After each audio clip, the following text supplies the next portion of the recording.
तर महाविद्यालयाचे प्राचार्य, IQAC कोऑर्डिनेटर आणि सर्व स्टाफ यांचा या प्रेझेंटेशन मध्ये मी स्वागत करतो. मी स्वतः professor Ramkrishna More arts, commerce and science college, Akurdi, Pune येथे IQAC कोऑर्डिनेटर म्हणून काम करत आहे आणि गेल्या वर्षी ऑगस्टमध्ये आमच्या महाविद्यालयाचं नॅक झालं 13 आणि 14 ऑगस्ट 2019 आणि या नॅक मध्ये आम्हाला A+ ग्रेड मिळाली विथ CGPA 3.46. या पद्धतीने आमच्या नॅकला आम्ही सामोरे गेलो होतो. त्यासाठी आम्ही बरेच वर्ष कंटिन्युअसली त्याच्यावर काम करत होतो आणि आम्ही काय केलं आणि तुम्ही काय करू शकता याविषयी मी काही तुम्हाला मार्गदर्शन करेल. आता प्रत्येक कॉलेज हे काही सेम नसतं, म्हणजे कॅरेक्टरिस्टिक्स वेगवेगळ्या प्रत्येक महाविद्यालयाचे असतात आणि त्या कॅरेक्टरिस्टिक्स विचारात घेऊन आपल्याला आपल्या महाविद्यालयाचा नॅकचा रिपोर्ट असेल तो तयार करायचा असतो. तर आपण नेमकं काय करायला पाहिजे या बाबतीत आपण सुरुवात करू. की आपल्याला सगळ्यांना माहिती आहे, this is vision of NAAC to make quality the defining element of higher education in India through a combination of self and external quality evaluation, promotion and sustenance initiatives. आणि जर आपण नॅकचा SSR पाहिला तर नॅकचा SSR हा सगळा या गोष्टीवर अवलंबून आहे. म्हणजे तुमचा जो पुढचा नॅक सगळा जो काही होईल तो सगळा याच्यावर अवलंबून आहे. एकच मिनिट.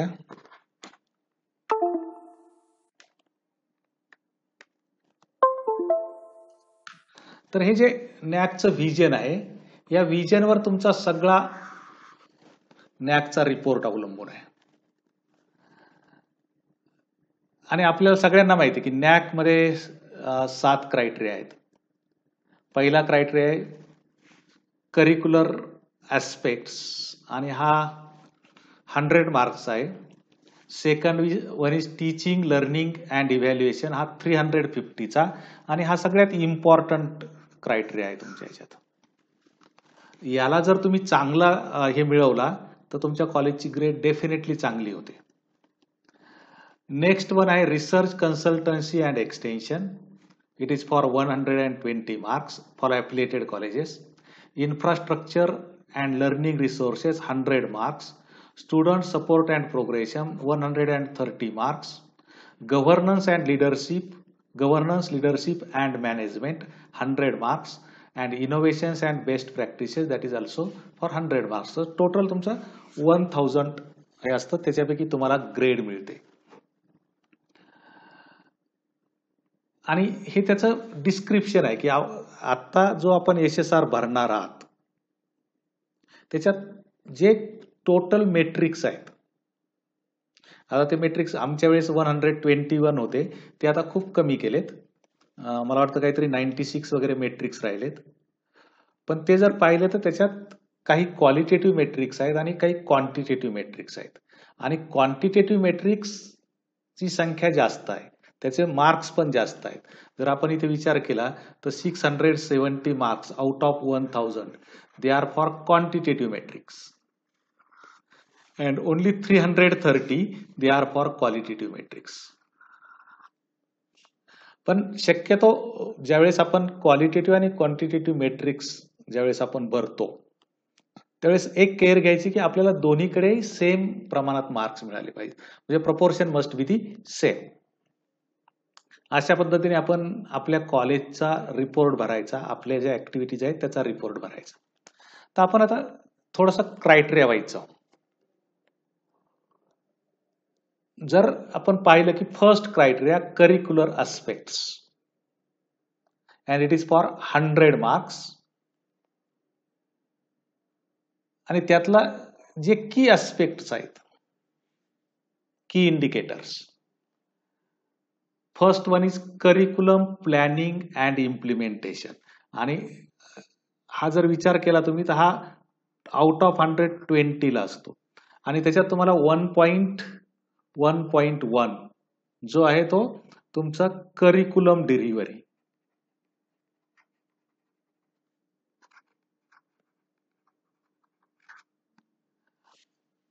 पॉलिसी अँड प्रोसिजर्स, म्हणजे आवश्यकता काय तुम्हाला पॉलिसी अँड प्रोसिजर्स. आणि हा खूप इम्पॉर्टंट आहे. It is for 10 marks. जर तुम्ही तो केअरफुली तो इंडिकेटर मेट्रिक पाहिला, first one 1.1.1, the institution ensures effective curriculum delivery through a well planned and documented process. तर तुम्ही जर तो केअरफुली वाचला तर काय म्हटलं, well planned and documented process. तर काय होतं इथे, आम्ही बऱ्याच कॉलेजचा मी ज्यावेळेस स्टडी केला तर तुमचं जे करिक्युलम प्लॅनिंग आहे इयर वाईज, संपूर्ण इयरचं, ते स्टार्ट होतं, इट स्टार्ट फ्रॉम ऍडमिशन्स आणि फायनली तुमचा एक्झामिनेशन आणि रिझल्ट हा तुमचा वर्षाचा करिक्युलमचा हे असतो. मग म्हणजे ऍडमिशन पासून पुढे तुमचं टीचिंग लर्निंग होईल, इंटरनल इव्हॅल्युएशन होईल आणि नंतर फायनल एक्झामिनेशन होईल आणि रिझल्ट लागेल. हा तुमचा एक करिक्युलमचा पार्ट असतो. पण इथे त्यांनी काय विचारले की तुमची डॉक्युमेंटेड प्रोसेस काय आहे. त्यामुळे तुम्ही एक प्रोसिजर लिहायची, करिक्युलम डिलिव्हरी, पॉलिसी आणि प्रोसिजर्स. मग त्याच्यात काय येईल की तुमची ऍडमिशन प्रोसेस कशी होते. ऍडमिशन प्रोसेस नंतर तुम्ही मुलांसाठी इंडक्शन प्रोग्राम अरेंज करता का, इंडक्शन प्रोग्राम. त्याच्यानंतर तुम्हाला तुमचं टाइम टेबल ची प्रोसिजर काय, म्हणजे टाइम टेबल तुम्ही कसं बनवता, कसं इम्प्लिमेंट करता. तिसरा तुमची जी टीचिंग लर्निंग स्ट्रॅटेजीज काय काय वापरता.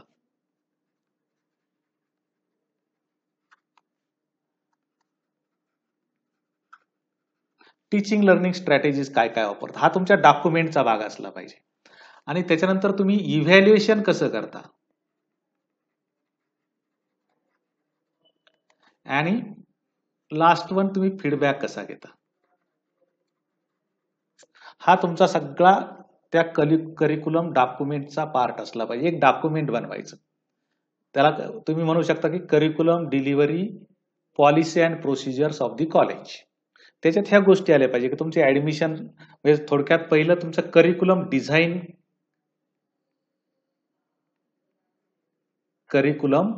डिझाईन, आता काय होतं की आपल्याकडे शक्यतो आपलं ऍफिलिएटेड कॉलेजेस असल्यामुळे करिक्युलम डिझाईन आपण शक्यतो करत नाही. जे बिहोक वगैरे कोर्सेस असतील तरच करतो. पण करिक्युलम इम्प्लिमेंटेशन कसं करता की ऍडमिशन झाल्यानंतर मुलांचा इंडक्शन प्रोग्राम, टाइम टेबल कसं सेट केलं जातं कॉलेजमध्ये, मग ते टाइम टेबल इम्प्लिमेंट करण्यासाठी काय स्ट्रॅटेजी वापरतात, टीचिंग लर्निंग टेक्निक्स तुमच्याकडे कोणते कोणते वापरले जातात. हे टीचिंग लर्निंग टेक्निक्स वापरताना तुम्ही मुलांसाठी काय अवेलेबल करून देता फॅसिलिटीज, टीचरसाठी काय फॅसिलिटीज अवेलेबल करून देता, हा त्याचा पार्ट असला पाहिजे. नंतर तुमची इव्हॅल्युएशन प्रोसेस कशी असणार आहे, मग ती इंटरनल इव्हॅल्युएशन असेल आणि एक्सटर्नल इव्हॅल्युएशन असेल. आणि नंतर स्टुडंटचा फीडबॅक तुम्ही कसा घेता, याचं एक डॉक्युमेंट असलं पाहिजे. ते डॉक्युमेंट इथे तुम्हाला अपेक्षित आहे. आणि तुमच्या कॉलेजचं functioning it must be according to this document. म्हणजे नॅकची पीअर टीम ज्यावेळेस व्हिजिट करेल त्यावेळेस त्यांच्यासमोर हे डॉक्युमेंट असेल, हे तुम्हाला अपलोड पण करायचे तुमच्या वेबसाईटवर आणि नॅकच्या SSR ला पण ते अपलोड करायचे. तुमच्या कॉलेजची संपूर्ण प्रोसिजर या एका डॉक्युमेंटमध्ये दिसली पाहिजे करिक्युलमची. आणि ज्यावेळेस नॅकची पीअर टीम तुमचं सगळं चेक करेल थ्रू आउट 2 days व्हिजिट, तर त्यांना यामध्ये जे लिहिले त्याप्रमाणे होतं का काय हे पाहिजे असतं. नाहीतर काय होतं, कॉलेजेस काय करतात की करिक्युलम डिलिव्हरी पॉलिसी आणि प्रोसिजर, मग तिथे डॉक्युमेंट्स काय अपलोड करत बसतात, टाइम टेबल अपलोड करायचं, एक्झामचं टाइम टेबल अपलोड करायचं, ह्या गोष्टी हे करत असतात. आणि या सगळ्याचा पार्ट म्हणजे एक अकॅडमिक कॅलेंडर पण तुमचं तयार असलं पाहिजे पर इयर. प्रत्येक वर्षाचं अकॅडमिक कॅलेंडर एक तयार असलं पाहिजे. एवढे डॉक्युमेंट, एकच डॉक्युमेंट प्लस अकॅडमिक कॅलेंडर, ह्या गोष्टी इथे अपेक्षित असतात. आणि मग पुढचं तुमचं सगळं जे SSR आहे टीचिंग लर्निंग प्रोसेसचा, तो या डॉक्युमेंट बेसवर पुढच्या गोष्टी आल्या पाहिजेत. म्हणजे थोडक्यात टीचिंग लर्निंग तुमचा जो सेकंड क्रायटेरिया आहे त्याची सगळी प्रोसिजर इथे लिहिलेली असली पाहिजे ऍज ए तुमचा पॉलिसी डॉक्युमेंट म्हणून. त्याच्यानंतर दुसरा पार्ट काय की अकॅडमिक कॅलेंडर तुम्ही कसं हे करता, मी आत्ताच सांगितलं.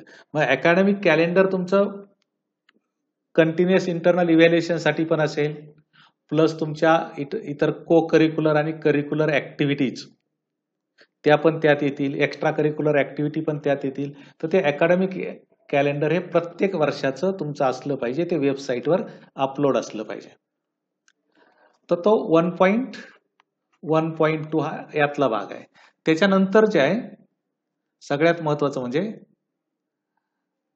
Teachers of the institution participate in number of activities.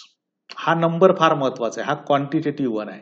म्हणजे हा जो करिक्युलर प्लॅनिंग अँड इम्प्लिमेंटेशन आहे याच्यात तुमच्या कॉलेजची तर पॉलिसी प्रोसिजर असतीलच, प्लस तुमचे टीचर अजून कुठे कुठे भाग घेतात, बीओएस चे मेंबर आहेत का, जेवढे बीओएस चे मेंबर असतील त्या सगळ्यांचे तुमच्याकडे डॉक्युमेंट्स अवेलेबल असले पाहिजे.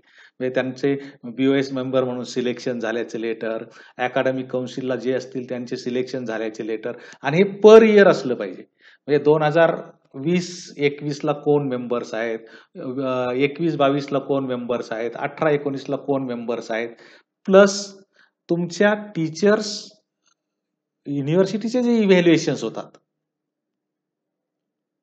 क्वेश्चन पेपर सेटिंग असेल, पेपर इव्हॅल्युएशन असेल, याच्यामध्ये तुमचे टीचर्स सहभागी आहेत का, तर तो इथे हा नंबर इज व्हेरी इम्पॉर्टंट. म्हणजे समजा तुमचा स्टाफ जर 50 असेल तर जवळपास 50 स्टाफने कशा ना कशात तरी भाग घेतलेला असला पाहिजे. आणि सगळ्यात महत्वाचं म्हणजे याचं डॉक्युमेंट तुमच्याकडे असले पाहिजे. ज्यावेळेस तुम्हाला तिथे हा क्वांटिटेटिव्ह जो क्रायटेरिया आहे, मेट्रिक आहे, याच्यात तुम्हाला नंबर्स भरायचेत आणि करस्पॉन्डिंग नंबरचे डॉक्युमेंट्स असले पाहिजे तुमच्याकडे. तुम्ही जर म्हटलं की बीओएस मध्ये आमचे 5 लोक आहेत तर 5 जणांचे तिथे तुमच्याकडे पत्र अवेलेबल असले पाहिजेत. तुम्ही जर म्हटलं की 40 जणांनी आमचे पेपर सेटिंग लावते तर 40 जणांचे पेपर सेटिंगचे पत्र अवेलेबल असले पाहिजेत. इव्हॅल्युएशनला जात असतील एक्झामिनर म्हणून तर त्याचे तुमच्याकडे पत्र अवेलेबल असले पाहिजेत. IQAC ने हे सगळे पत्र स्कॅन करून कॉम्प्युटरवर त्याचा एक फोल्डर बनवायचा, म्हणजे प्रत्येक मेट्रिक वाईज फोल्डर बनवायचे की जे तुम्हाला डॉक्युमेंट्स अपलोड करावे लागतील. तर अशा पद्धतीने हा की अस्पेक्ट लक्षात ठेवायचा की पहिल्या याच्यात तुमचं एक पॉलिसी प्रोसिजरचं डॉक्युमेंट असलं पाहिजे. तुम्हाला जर पॉलिसी प्रोसिजरचं डॉक्युमेंट करिक्युलम डिलिव्हरी जर पाहायचं असेल तर तुम्ही आमच्या या वेबसाईटवर जा.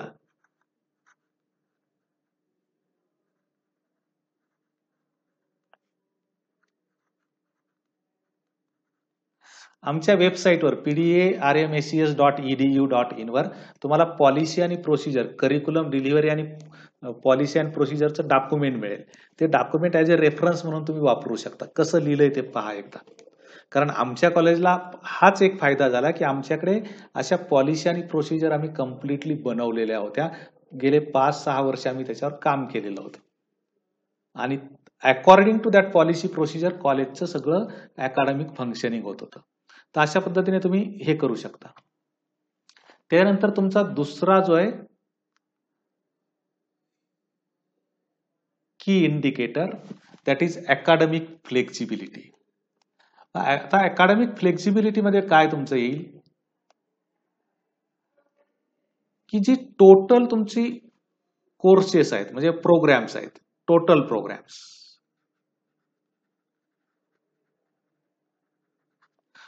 प्रोग्राम्स, मग BA English, BA Hindi, BSc physics, BSc chemistry, BCom, हे तुमचे प्रोग्राम्स झाले. या प्रोग्राम्स पैकी किती प्रोग्राम्स सीबीसीएस मध्ये येतात आणि किती तुमचे इलेक्टिव्ह कोर्सेस म्हणून येतात, याची तुमची लिस्ट असली पाहिजे. व्यवस्थित तुमची क्लिअर लिस्ट करायची. आता आपल्याला माहिती आहे सीबीसीएस जवळपास सगळ्यांनाच लागू झालंय आता. प्लस तुम्हाला प्रत्येक क्लासचे कोणते कोणते सब्जेक्ट्स आहेत यांची लिस्ट तयार असली पाहिजे. म्हणजे समजा आता आपलं तुमचं बीए, बीकॉम, बीएससी ह्या 3 फॅकल्टीज आहेत, पण त्या 3 फॅकल्टीज मध्ये कोणते कोणते विषय आहेत प्रत्येक विषयाचे विषय. म्हणजे जर FY BSc घेतलं तर FY BSc ला मुलाला 4 विषय असतात. तुमच्या कॉलेजमध्ये मॅथमॅटिक्स असेल, फिजिक्स असेल, केमिस्ट्री असेल, हे विषय. तर त्यातला फिजिक्स पेपर फर्स्ट हा एक विषय सब्जेक्ट झाला, फिजिक्स पेपर सेकंड हा झाला, केमिस्ट्री पेपर फर्स्ट हा झाला. तर ही कंप्लीट एक लिस्ट तुम्हाला तयार करावी लागेल. कारण तिथे तुम्हाला नंबर ऑफ कोर्सेस तुमच्या कॉलेजमध्ये किती चालतात. कारण काय असतं, BSc फॅकल्टी सगळीकडे आहे, सगळ्या कॉलेजांना आहे, BA फॅकल्टी सगळ्या कॉलेजांना आहे. But number of courses in one college and number of courses in another college they may be different. कारण काही ठिकाणी BSc ला खूप कोर्सेस असतात. म्हणजे तुमची ती अकॅडमिक फ्लेक्सिबिलिटी झाली. त्याच्यामुळे तुमच्या कोर्सेसची सगळी लिस्ट असली पाहिजे की टोटल काहीतरी, समजा तुमचं पोस्ट ग्रॅज्युएट पर्यंत कॉलेज असेल तर तुमचे 500, 600, 700 असे नंबर ऑफ कोर्सेस असू शकतात. त्याची कंप्लीट लिस्ट तुम्ही तयार करून ठेवा. ज्यावेळेस भरताना ती लागेल, ऐन वेळेस भरताना मग ती लिस्ट करत बसण्यापेक्षा आतापासूनच सुरुवात करा. ज्यांच्याकडे हा क्रायटेरिया असेल त्यांनी कंप्लीट लिस्ट तयार करून ठेवा. त्यातले इंटरडिसिप्लिनरी कोर्सेस कोणते आहेत ते महत्वाचे आहेत, त्याची लिस्ट करून ठेवा. आणि सगळ्यात महत्वाचं म्हणजे तुमचं सप्लिमेंटरी एनरिचमेंट प्रोग्राम्स. म्हणजे काय की ऍड ऑन कोर्सेस.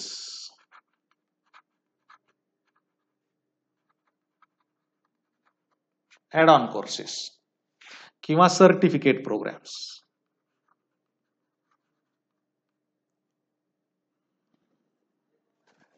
हे तुमच्याकडे गेल्या 5 वर्षात किती सुरू झाले, एकूण टोटल किती चालतात आणि गेल्या 5 वर्षात किती सुरू झाले. म्हणजे तुम्ही जो 5 वर्षाचा रेकॉर्ड भरणार आहे त्याच्यात किती सुरू झाले आणि त्याच्या अगोदरपासून किती चालू आहे. So total number of courses plus out of that total number of courses how many are started in last 5 years. आता ऍड ऑन कोर्सेस जे आहेत म्हणजे ते जनरली सब्जेक्ट रिलेटेड आहेत. की समजा मी फिजिक्स सब्जेक्ट शिकवतो पण एक कोर्स मी ऍड केलेला आहे ऍज ए सर्टिफिकेट कोर्स किंवा तो फिजिक्स रिलेटेड आहे.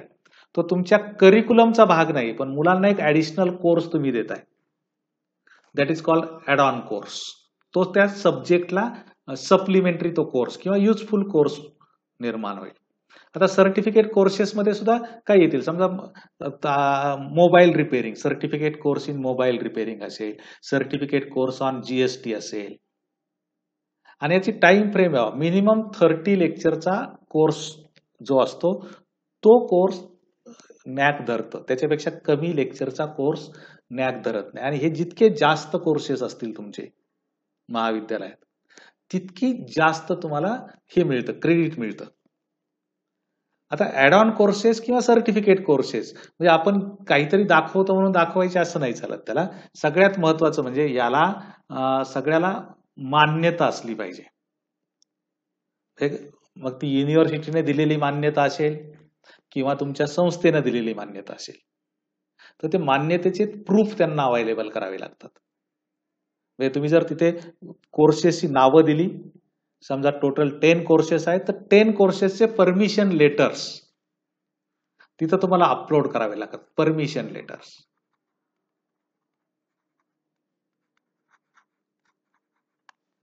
तर ते परमिशन लेटर सगळ्यांचे, जुने कोर्सेस असतील त्यांचे पण आणि गेल्या 5 वर्षात जे कोर्सेस सुरू झाले त्यांचे पण परमिशन लेटर तुम्ही सगळे स्कॅन करून व्यवस्थित ठेवा. कोर्स वाईज प्रत्येक कोर्सचे. मग ऍड ऑन कोर्सेस तुमचे सब्जेक्ट रिलेटेड असतील, काही ऍडिशनल डिप्लोमा सर्टिफिकेट कोर्सेस असू शकतात. सर्टिफिकेट कोर्स त्या सब्जेक्टची रिलेटेड असेलच असं नाही. कारण समजा तुम्ही एखादा certificate course in German language ठेवलेला असेल तर आपल्याकडे कुठे दुसरीकडे जर्मन लँग्वेज शिकवली जात नाही, त्यामुळे तो कोणत्या विषयाला किंवा सप्लिमेंटरी कोर्स होत नाही, तो सेपरेट सर्टिफिकेट कोर्स झाला. पण जर मोबाईल रिपेअरिंग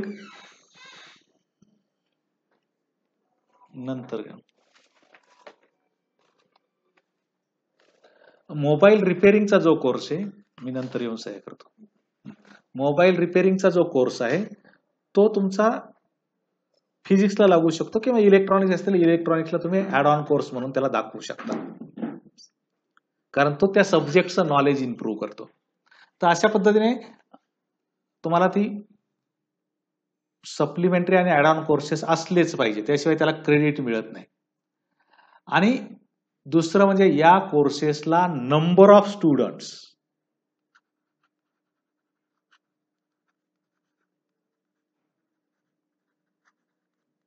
प्रत्येक कोर्सला प्रत्येक वर्षी किती ऍडमिट केलेले आहेत, मीन्स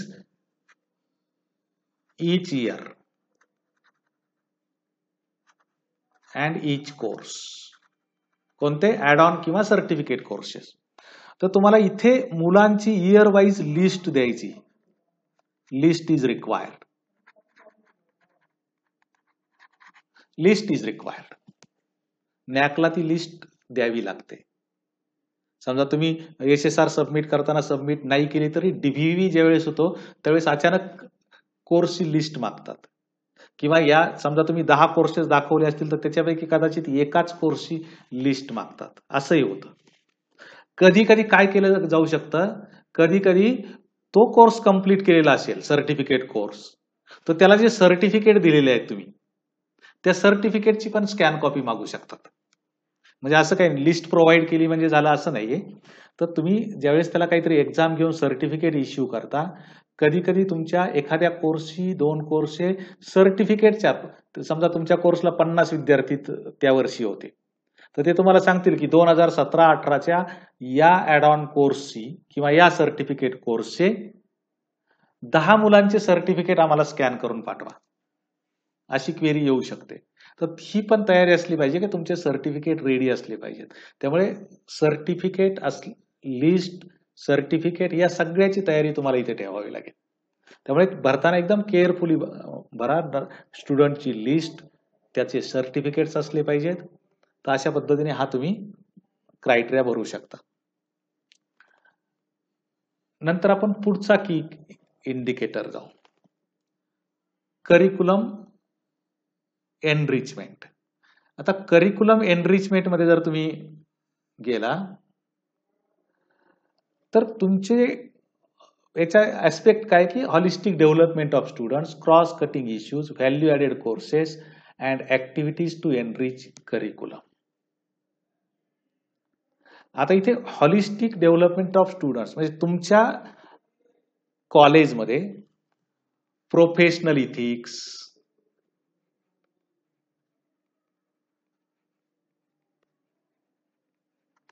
किंवा जेंडर सेन्सिटायझेशन किंवा ह्युमन व्हॅल्यूज,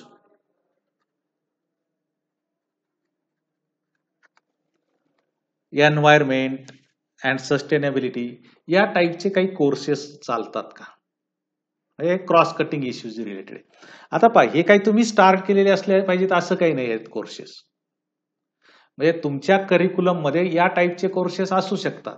आता समजा बिझनेस इकॉनॉमिक्स तुम्ही जर शिकवत असाल तुमच्या कॉलेजमध्ये, तर बिझनेस इकॉनॉमिक्स मध्ये टॉपिक्स असतात, प्रोफेशनल इथिक्स रिलेटेड. म्हणजे तो कोर्स तुम्हाला त्या विद्यार्थ्यांना प्रोफेशनल इथिक्स देतो, तो त्या लिस्टचा भाग होऊ शकतो. ह्युमन व्हॅल्यूज, आता ह्युमन व्हॅल्यूजला मला वाटतं काहीतरी पोस्ट ग्रॅज्युएटला हे ऍडिशनल क्रेडिटचे कोर्सेस आहेत ह्युमन व्हॅल्यूजवर रिलेटेड, तर ते कोर्सेस सुद्धा याचा भाग येऊ शकतो क्रॉस कटिंग इश्यूजवर. म्हणजे तुमच्या पॉलिटिक्समध्ये काही कोर्सेस असू शकतात ज्याने स्टुडंटचे प्रोफेशनल इथिक्स म्हणजे थोडक्यात सेन्सिटायझेशन, मग ते ह्युमन व्हॅल्यूज रिलेटेड असेल, प्रोफेशनल इथिक्स रिलेटेड असेल, जेंडर रिलेटेड असेल, तर हे कोर्सेस जे कोणते असतील त्याची एक लिस्ट तयार करून ठेवा. मग ते तुमचे पॉलिटिकल सायन्समध्ये असू शकतात, कॉमर्स मधल्या बिझनेस इथिक्स किंवा जे बिझनेस इकॉनॉमिक्स कोर्सेस आहेत, BBA BCA हे जे आहेत त्याच्यात पण हे बिझनेस रिलेटेड कोर्सेस आहेत, त्यात बिझनेस इथिक्स येतं. पॉलिटिक्स मध्ये तुमचं सेन्सिटायझेशन, ह्युमन व्हॅल्यूज रिलेटेड बरेचसे कोर्सेस आहेत जे आपल्या विद्यापीठाच्या करिक्युलमचा भाग आहे. तो सिलेबस समोर ठेवा आणि त्याच्यात हे टॉपिक्स असतील तर ते तुमचे कोर्सेस क्रॉस कटिंग इश्यूजचे कोर्सेस असू शकतात. Plus value added courses. Value added courses म्हणजे तुमचा जो एखादा सब्जेक्ट आहे त्याच्यात काही व्हॅल्यू ऍड करेल असे काही तुम्ही कोर्सेस स्टार्ट केलेत का. आता हे ऍड ऑन कोर्सेस पेक्षा वेगळे असू शकतात. तर अशा टाईपचे तुम्हाला कोर्सेस हे करिक्युलम एनरिचमेंट मध्ये द्यायचे असतात.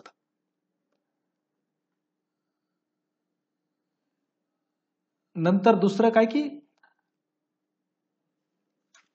मुलं प्रोजेक्ट किंवा फील्ड वर्क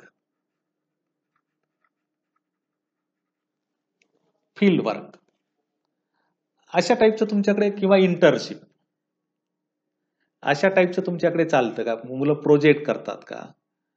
फील्ड वर्कला मुलांना जाता येतं का? आणि फील्ड वर्क ज्या ज्या विषयांचा करिक्युलमचाच भाग आहे, समजा बॉटनी असेल तर त्यांना फील्ड वर्क कंपल्सरी आहे, फिजिक्स असेल तर प्रोजेक्ट कंपल्सरी आहे. तर जी मुलं प्रोजेक्ट करतात किंवा फील्ड वर्कला जातात किंवा काही यांना इंटर्नशिप तुमची कंपल्सरी आहे किंवा काही याला तुम्ही इंटर्नशिप मुलांना देऊ शकता जरी कंपल्सरी नसली विद्यापीठाच्या, तर या मुलांची लिस्ट लागते. आता नुसती लिस्ट उपयोगाची नाही, तर त्याचे करस्पॉन्डिंग रिपोर्ट्स पण पाहिजे असतात. समजा जर फील्ड वर्क, बॉटनीचे मुलं फील्ड वर्क करतात, बॉटनीची मुलं, आणि समजा 2019-20 मध्ये त्यांची फील्ड वर्क आयोजित केले, तर त्या फील्ड वर्कचा रिपोर्ट पण अवेलेबल असला पाहिजे विथ स्टुडंट लिस्ट. कारण तुम्हाला मुलांची लिस्ट द्यायची असते नॅकला. नंबर ऑफ स्टुडंट जे प्रोजेक्ट करतात त्यांची पण लिस्ट लागते, प्लस आपले जे प्रोजेक्टचे सर्टिफिकेट्स असतात त्या सर्टिफिकेटची स्कॅन कॉपी करून ठेवायच्या.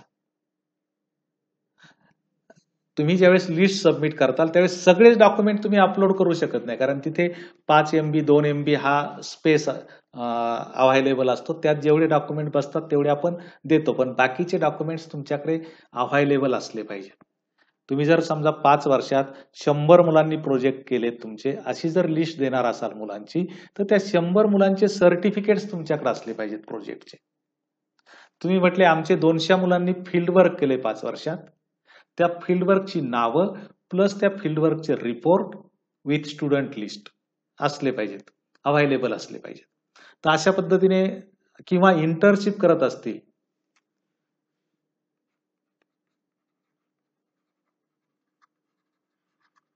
तर ह्या इंटर्नशिपचे लेटर्स स्टुडंट्सचे तुमच्याकडे अवेलेबल असले. समजा तुम्ही 10 स्टुडंट्सने इंटर्नशिप केली असं तुम्हाला वाटत असेल, म्हणजे तुमच्याकडे तुमचं म्हणणं असेल, तर त्या 10 स्टुडंट्सचे ते लेटर्स तुमच्याकडे स्कॅन कॉपीज असल्या पाहिजेत आणि प्रत्येक वर्षाच्या. त्यामुळे तुम्ही जे क्लेम करताल त्याचं डॉक्युमेंट तुमच्याकडे अवेलेबल असलं पाहिजे. त्याच्यामुळे जास्तीत जास्त काय होतं की आपल्याकडून चुकून डॉक्युमेंट राहत, त्यामुळे सर्च करायचं की किती मुलांनी इंटर्नशिप केलेली आहे. कदाचित तुमच्याकडे डाटा आलाय त्याच्यापेक्षा जास्त मुलांनी केलेली असू शकते, त्यामुळे ते शोधलं तर तुम्हाला सापडतं. तुम्हाला मुलगा सापडला की याने इंटर्नशिप केली की त्याच्याकडून लगेच त्याचं डॉक्युमेंट अवेलेबल करून घ्यायचं आणि स्कॅन करून ठेवायचं. तर अशा पद्धतीने डॉक्युमेंट फार महत्वाचे आहेत. आता हे जो आता आपण SSR भरतो किंवा तुम्ही नॅकला सामोरे जाणार आहात, त्याच्यात हे डॉक्युमेंट्स खूप महत्वाचे आहेत. आणि सगळ्यात महत्वाचं म्हणजे फेक डॉक्युमेंट कुठेही नको. आहे ते डॉक्युमेंट्स फक्त व्यवस्थित मांडायचे. जे डॉक्युमेंट्स आहेत ते फक्त व्यवस्थित मांडायचे, अजिबात फेक वगैरे किंवा असं हे करायचा प्रयत्न करायचा नाही, काही गरज पण पडत नाही. कोणत्याच कॉलेजला तशी गरज पडत नाही, कारण सगळ्यांकडे ह्या गोष्टी होतच असतात. प्रोजेक्ट होत असतात, फील्ड वर्क आहे, इंटर्नशिप सगळ्या कॉलेजांना होतं. फक्त कमी कुठे पडतात की काही कॉलेजेसमध्ये रेकॉर्ड्स अवेलेबल होत नाहीत पटकन, आणि रेकॉर्ड्स अवेलेबल जर झाले नाही, तुम्ही जर नॅकला ते रेकॉर्ड्स प्रोव्हाइड करू शकला नाही, तर तुमचं तेवढं कट केलं जातं आणि मग त्याचं ते ग्रेडिंग कमी कमी होत जातं. म्हणून तुम्ही जे क्लेम करणार आहात त्याचे रेकॉर्ड्स तुमच्याकडे अवेलेबल असलं पाहिजे. आणि नंतर सगळ्यात महत्वाचा एक जो आहे फीडबॅक सिस्टीम. आता तुमच्याकडे फीडबॅक कसा चालतो आणि हा फीडबॅक कशावर पाहिजे तुमचा? Curriculum related. About your curriculum, म्हणजे तुमचा सिलेबस असेल, टीचिंग मेथड्स असतील, याच्याशी रिलेटेड तुमचा हा फीडबॅक असेल. आणि तुम्हाला मिनिमम 4 फीडबॅक आवश्यक आहेत. जर तुम्हाला कम्प्लीट हे त्याचे मला वाटतं 10 मार्क्सला काहीतरी आहे तो, तर तुम्हाला कम्प्लीट त्याचं हे पाहिजे असेल हा 10 मार्क्सला आहे. तर हे 4 टाईपचे फीडबॅक तुम्ही घेतलेले असले पाहिजे. अजून एम्प्लॉयरचा पण आहे. हे आउट ऑफ 5 मिनिमम तुम्ही 4 जर घेतले तर तुम्हाला 10 मार्क्स मिळतात.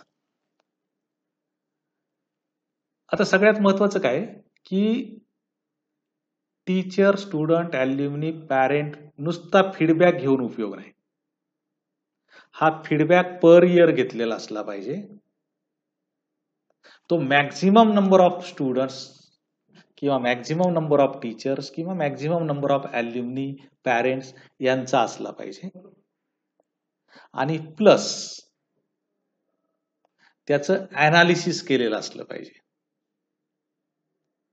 कारण जर अनालिसिस नसेल तर मग तुमचा त्यातला पुढचा जो मेट्रिक आहे त्याला काहीच मिळत नाही.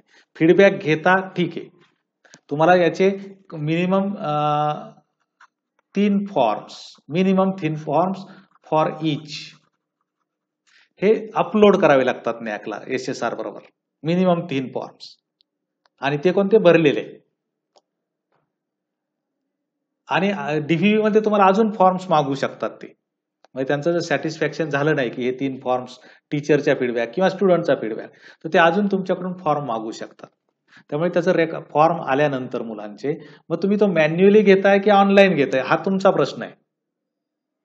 आमच्याकडे आम्ही सगळा फीडबॅक ऑनलाईन घेत होतो. तुम्ही मॅन्युअली घेतलेला असेल तर मॅन्युअली ते स्कॅन करून त्यांना अपलोड करायचे. प्लस याचा सगळ्याचा अनालिसिस रिपोर्ट तयार असले पाहिजेत. म्हणजे स्टुडंटचा समजा फिजिक्सचे स्टुडंट्स आहेत, मी फिजिक्स रिलेटेड त्यांचा फीडबॅक घेतोय की फिजिक्सचा सिलेबस कसा आहे, त्याच्यात अजून काय चेंजेस असले पाहिजे, ते माझी प्रश्नामध्ये असेल. फिजिक्सचा सिलेबस चांगला आहे का, प्लस तो जॉब ओरिएंटेड आहे का, अशा टाईपचे प्रश्न येतील. याच्यात काय चेंजेस करायला पाहिजेत अशा टाईपचे प्रश्न त्याच्यात येतील. आणि मग त्याचं अनालिसिस की स्टुडंटला हा जॉब ओरिएंटेड वाटतो की नाही, याच्यात काय काय चेंजेस असले पाहिजेत, हे ते रिपोर्ट तुम्ही लिहिले पाहिजे, त्याचे अनालिसिस रिपोर्ट. आणि त्याच्यावर ऍक्शन टेकन, म्हणजे समजा टीचर किंवा स्टुडंटचे किंवा अल्युमिनीचे करिक्युलम रिलेटेड समजा फीडबॅक आले, ते अनालिसिस केले, त्यातून तुम्हाला सापडले की अशा टाईपचे टॉपिक सिलेबस मध्ये इन्क्लूड झालेले असले पाहिजेत. समजा फिजिक्स मी घेतला किंवा केमिस्ट्री घेतला, स्टुडंट, टीचर किंवा अल्युमिनीची मागणी असेल किंवा याच्यामध्ये हा टॉपिक इन्क्लूड असला पाहिजे सिलेबसचा, म्हणजे मुलांना फायदा होईल. असा जर मुलांचा फीडबॅक असेल तर त्या रिलेटेड तुम्ही काही BOS ला म्हणा, विद्यापीठाला म्हणा, काही पत्र लिहिलीत का, हा तुमचा ऍक्शन टेकनचा भाग आहे. आता तुम्ही पत्र लिहिली, त्यांनी जर त्याचं ऍक्शन घेतलेली असेल तर काही प्रॉब्लेम नाही, पण कमीत कमी तुमच्या बाजूने तरी तुम्ही तुमची ऍक्शन घेतलेली, त्याचा पुढचा पार्ट विद्यापीठाकडे आला, त्यांनी त्याच्यावर काय ऍक्शन घेतली ते आपल्या हातात नाही. पण आपल्या हातात आहे की स्टुडंटचा आलेला फीडबॅक, अल्युमिनीचा आलेला फीडबॅक अनालिसिस करून तुम्ही त्याचा रिपोर्ट वरून विद्यापीठाला काही सजेशन्स केले करिक्युलम चेंजेससाठी. तर तो एक महत्वाचा पार्ट आहे. आणि ते त्या टाईपचे तुम्हाला फीडबॅकचे रिपोर्ट अपलोड करावे लागतात विद्यापीठात, UGC आपल्या नॅकला, SSR मध्ये. प्लस हे सगळे तुम्हाला वेबसाईटवर पण ठेवावे लागतात. फीडबॅकचे रिपोर्ट वेबसाईटवर अपलोड करावे लागतात. त्याच्यामुळे हा तुमचा फीडबॅक सिस्टीम सगळ्यात महत्वाची आहे. आणि याच्यावर तुमचे टोटल 20 मार्काला आहे. फीडबॅक घेणं प्लस त्याचं अनालिसिस, दोन्ही 10+10. फीडबॅक घेत असाल, तुम्हाला त्याचे प्रूफ दिला, 10 मार्क्स मिळतील, नो प्रॉब्लेम. पण त्याचं अनालिसिस नसेल, त्याचे रिपोर्ट्स नसतील, त्याच्यावर ऍक्शन टेकन नसेल काही, तर मग ते पुढचे मिळत नाहीत. त्याच्यामुळे दोन्ही गोष्टी करा. समजा जर चुकून झालेलं नसेल तर अनालिसिस करून घ्या SSR होण्यापूर्वी.